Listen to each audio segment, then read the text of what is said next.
Okay, I'm not here in your class period today, so I wanted to go over a little bit of the homework that just kind of review it because your quiz looks a lot similar to this. Words are hard.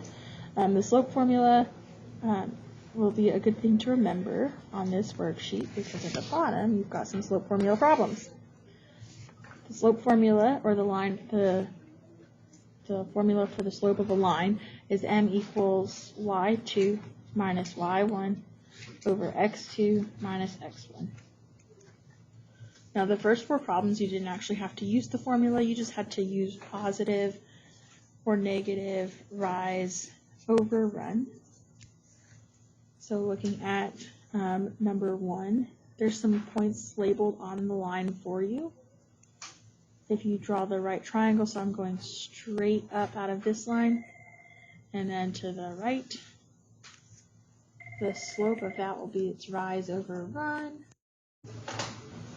So I'm counting the rise here is 2, and then the run is 1, 2, 3, plus minus rise over run.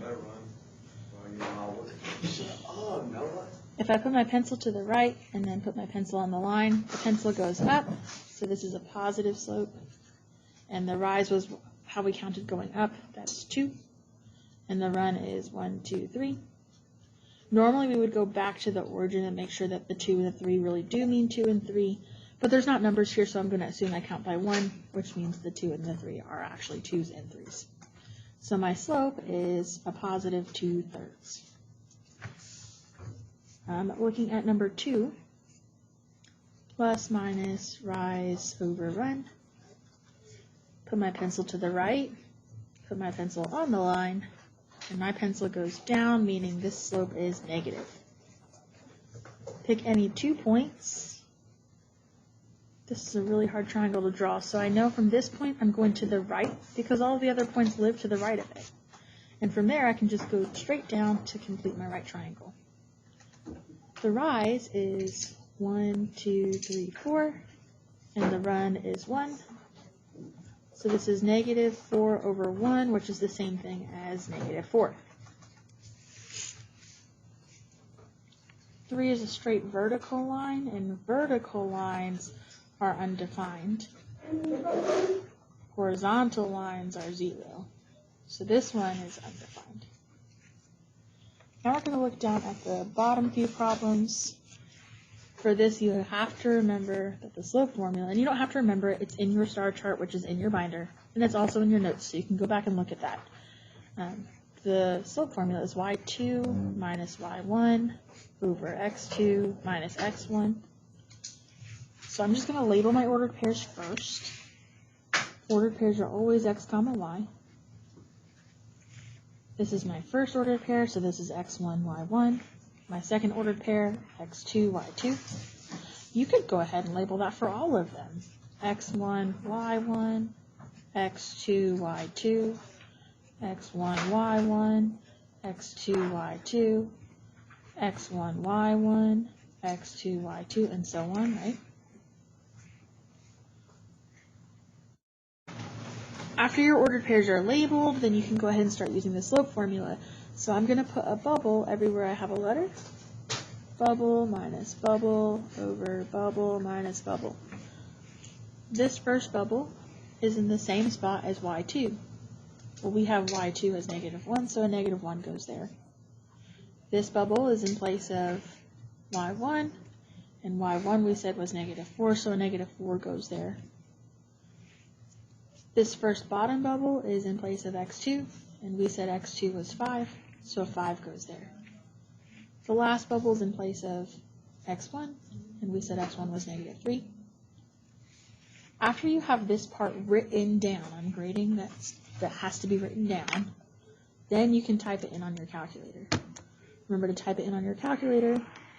This is a fraction. To get a fraction on your calculator, you hit the green button alpha. The first gray button that should say y equals, and then hit enter or 1 to get the fraction. In the top, we want to write a negative 1 minus negative 4. Hit the down arrow to get to the denominator, where we have 5 minus a negative 3.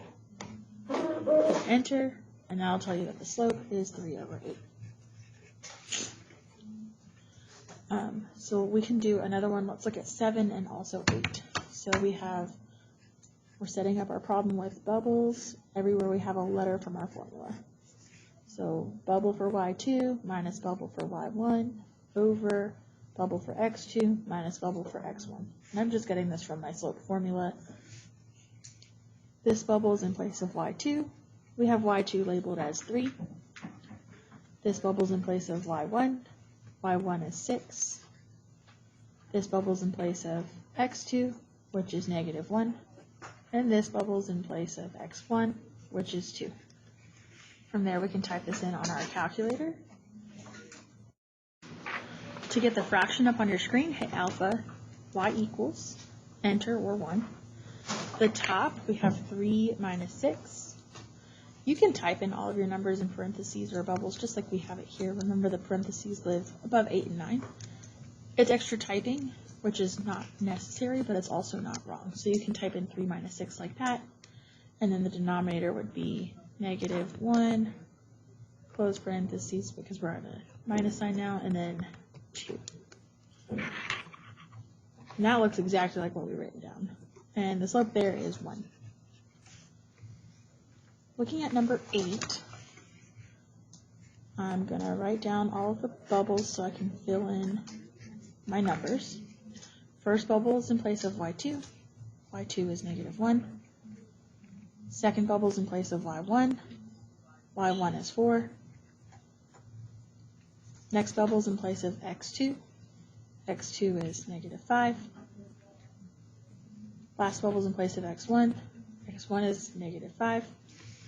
When we type this in on our calculator, green button alpha, gray button y equals, enter or 1.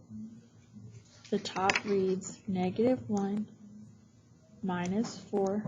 The bottom reads negative 5 minus negative 5. We get error. If you get error because you're dividing by 0, then you know that your slope is undefined. If the calculator says error, your slope is undefined.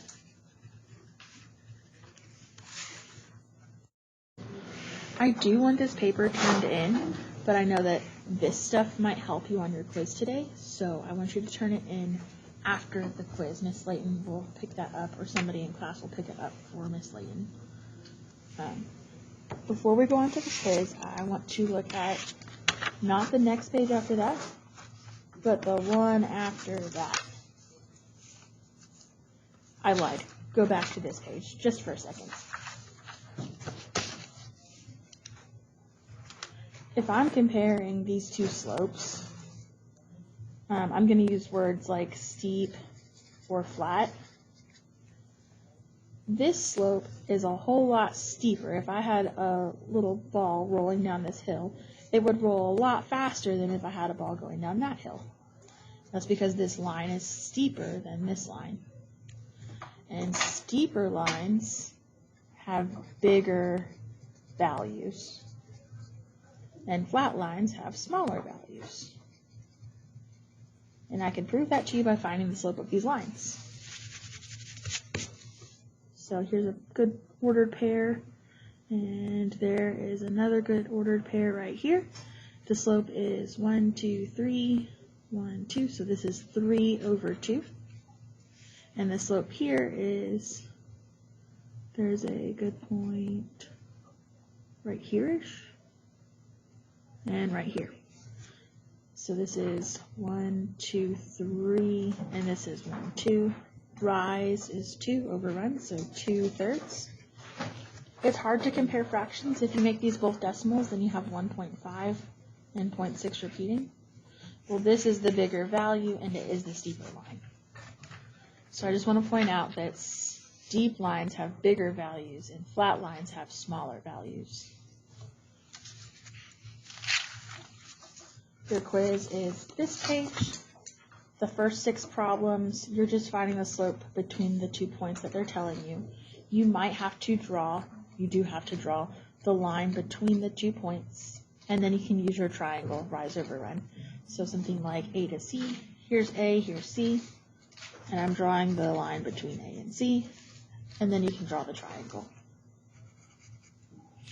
On number 5, you're going from F to D.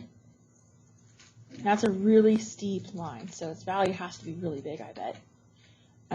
But to draw the triangle, you're going to have a vertical line coming out of F, going up to D, and then a horizontal line to complete the triangle. You could have also had the one underneath it, that's fine too. And then number 7 through 10, you're just using the slope formula. That is, one more time, y2 minus y1 over x2 minus x1. Please submit your answers to the quiz on Schoology, and good luck. You can take the Schoology quiz 3 times, so use what you figure out and learn from the first few times to get the best possible grade.